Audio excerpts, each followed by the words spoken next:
Bismillahirrahmanirrahim. Assalamualaikum warahmatullahi wabarakatuh. Yang dihormati lagi dikasihi Ustazah Nur Azlin Mat Samsudin, juga sahabat-sahabat usrah Nakibah Pelatih Batch 3 untuk SEM 2 ini. Sahabat-sahabat usrah Nakibah Pelatih dalam Batch 3, kami daripada kumpulan khas, ya, terdiri daripada saya sendiri, Sapariah binti Samidi, sahabat-sahabat saya Nazila, Puan Rosnani dan juga Cik Zahratul Jannah, ya. Jadi kami dalam subjek ini kami akan membentangkan tugasan, ya, atas tajuk bincangkan peranan dan tanggungjawab Nakibah Akifi dalam melahirkan J12K di kalangan ahli usrah. Okey, bismillahirrahmanirrahim. Sebagai mukadimahnya, Nakibah ni adalah teras, ya. Nakibah adalah teras jemaah kerana ia memiliki hak tarbiyah, ya, takwin, pengambilan bai'ah, pengaliran kiadah, membuat keputusan dan juga menyimpan rahsia jemaah, ya, termasuklah pimpinan itu kiadah itu sendiri, ya. Nakibah itu adalah individu yang menyeru ke jalan Allah. Ia juga merupakan tugas pendakwah yang mewarisi tugas-tugas para rasul, iaitu mengajak masyarakat ke arah jalan yang benar.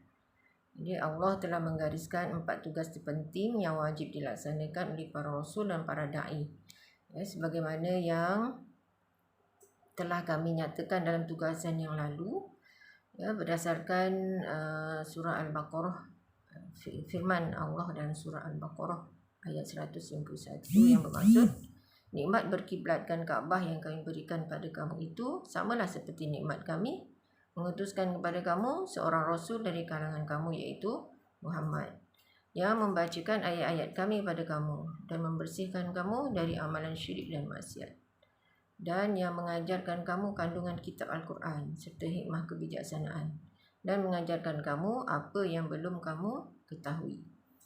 Jadi dari sini, ya, 4 tugas Nakibah tersebut adalah yang utamanya lah yang kami telah sebutkan sebelum dalam tugasan yang lalu, ya, iaitu yang pertama menyampaikan dakwah kepada manusia, yang kedua menggilap jiwa manusia, yang ketiga mengajar manusia Alkitab dan Al-Hikmah, yang keempat mengalihkan kecenderungan manusia daripada kegelapan kejahilan dan kesesatan kepada sinaran keilmuan dan petunjuk kebenaran. Ini tanggungjawab yang besarlah.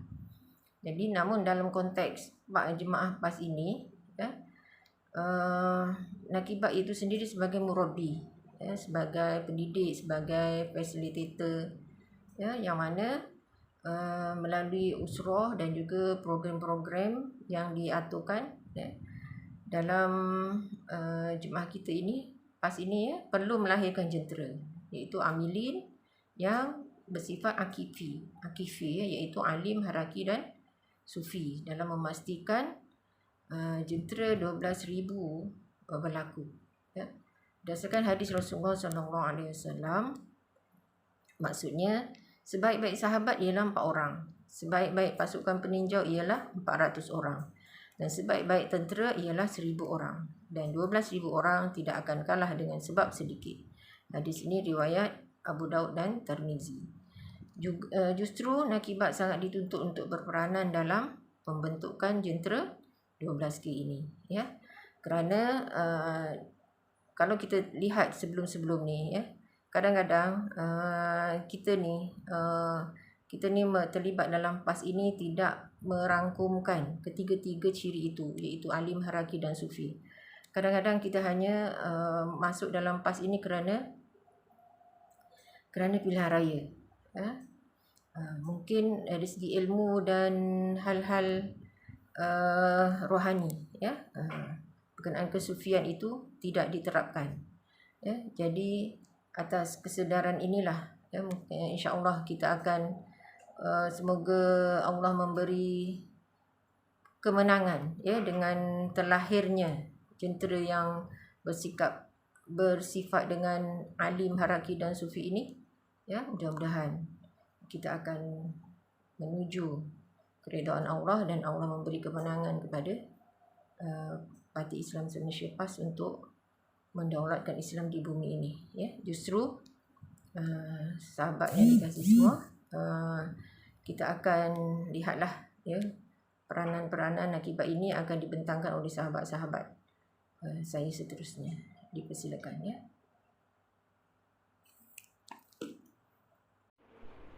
Bismillahirrahmanirrahim. Assalamualaikum warahmatullahi wabarakatuh. Saya akan menerangkan tentang peranan dan tanggungjawab Nakibat Akifi dalam melahirkan J12K di kalangan ahli usrah. Okay, baik, insyaAllah. Yang pertama adalah alim, Akifi alim. Para nakibat hendaklah berusaha meningkatkan ilmu dan sentiasa cintakan ilmu agar dapat menjiwai roh amal Islami yang dituntut oleh Al-Quran dan As-Sunnah.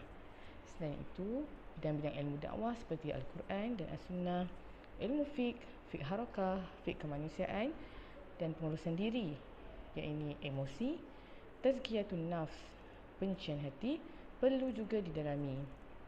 Kerana tugas nakibah menuntut mengurus anggota usrah atau sebagai pendamai atau juga penyelesai konflik. Justru itu, para nakibah perlu mempunyai strategi di dalam mencatur fikiran manusia. Maksudnya, para nakibah ni mestilah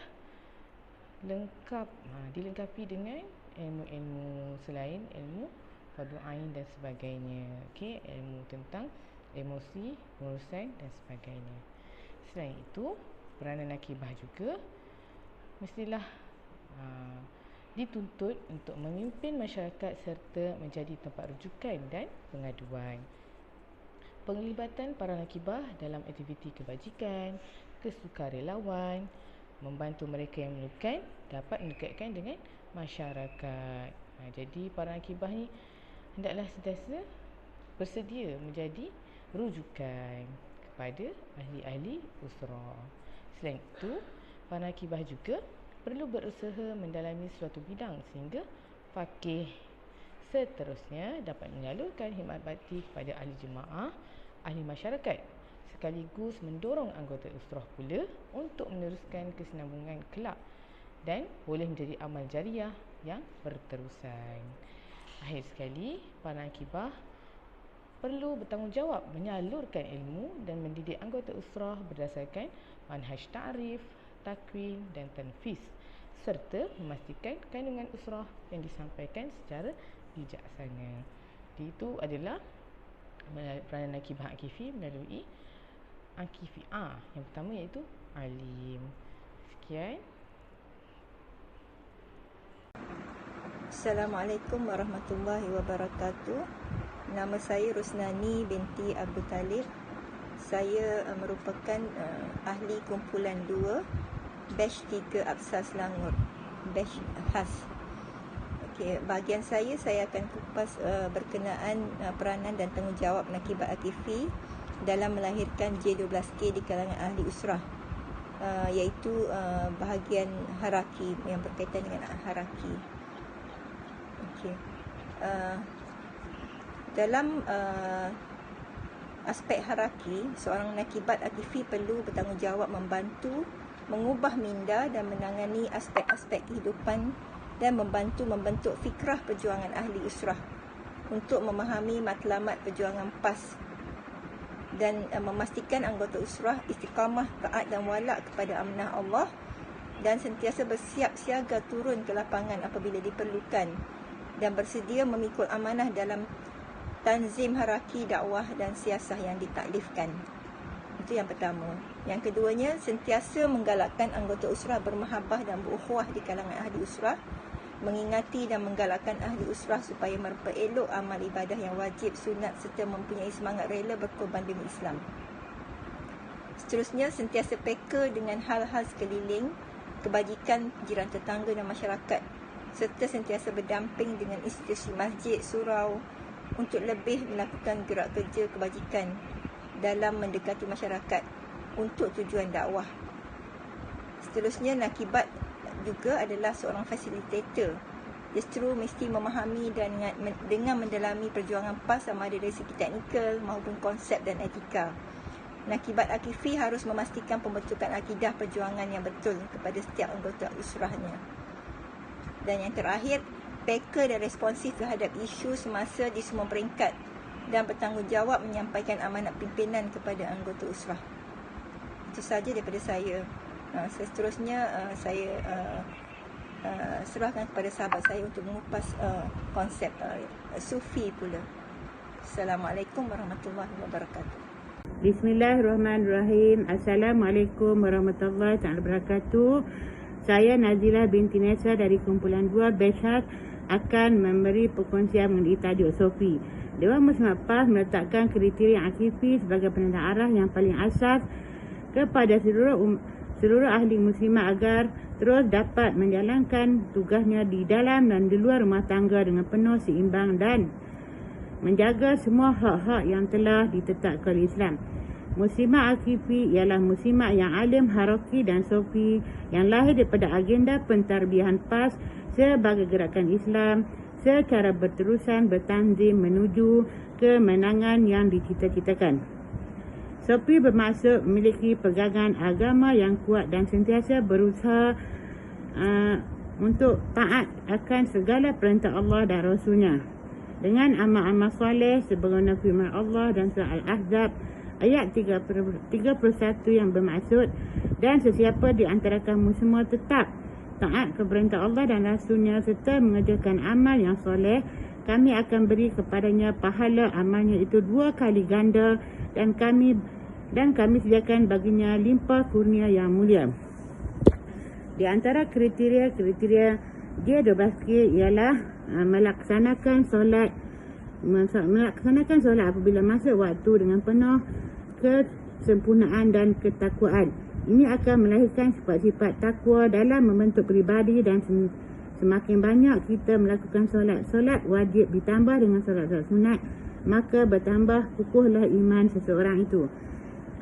Dan seterusnya banyak membaca Al-Quran. Oleh kerana turunnya Al-Quran adalah untuk dipelajari, dibaca dan ditadabbur, diamalkan, dijadikan sandaran hukum dan dijadikan rujukan dan sebagai ubat dari pelbagai penyakit dan kotoran hati serta hikmah-hikmah lain, maka mengamalkan bacaan Al-Quran merupakan satu syariat yang memandu manusia ke arah kebaikan.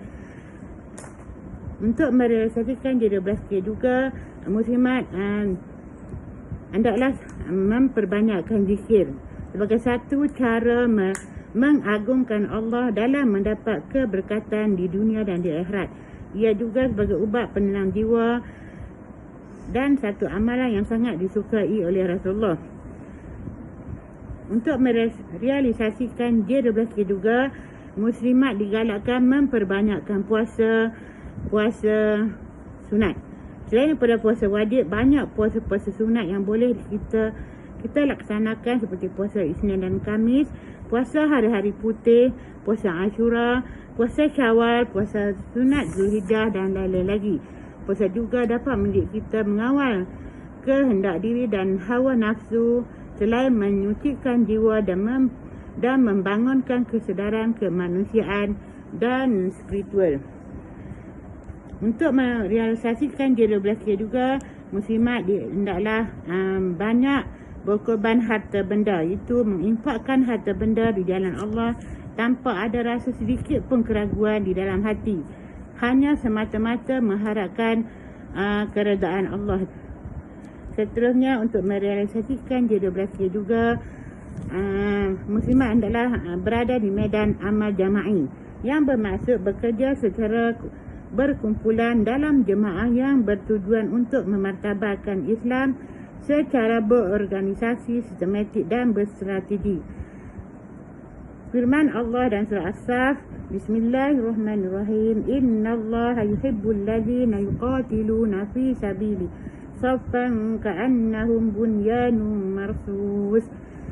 yang bermaksud sesungguhnya Allah mengasihi orang-orang yang berperang untuk membela agamanya dalam barisan yang teratur rapi, seolah-olah mereka sebuah bangunan yang tersusun kukuh.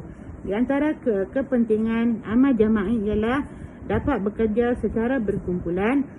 Semua orang berkhidmat untuk Islam mengikut kebolehan dan kelebihan masing-masing, menjaga diri daripada terbabas. Oleh kerana kita dikelilingi di dalam kalangan sahabat jemaah yang sentiasa memberi peringatan dan teguran, dan seterusnya meluaskan jemaah ke dalam masyarakat dengan menyusun gerak kerja dakwah yang lebih berkesan. Dan muslimat juga mesti berakhlak mulia.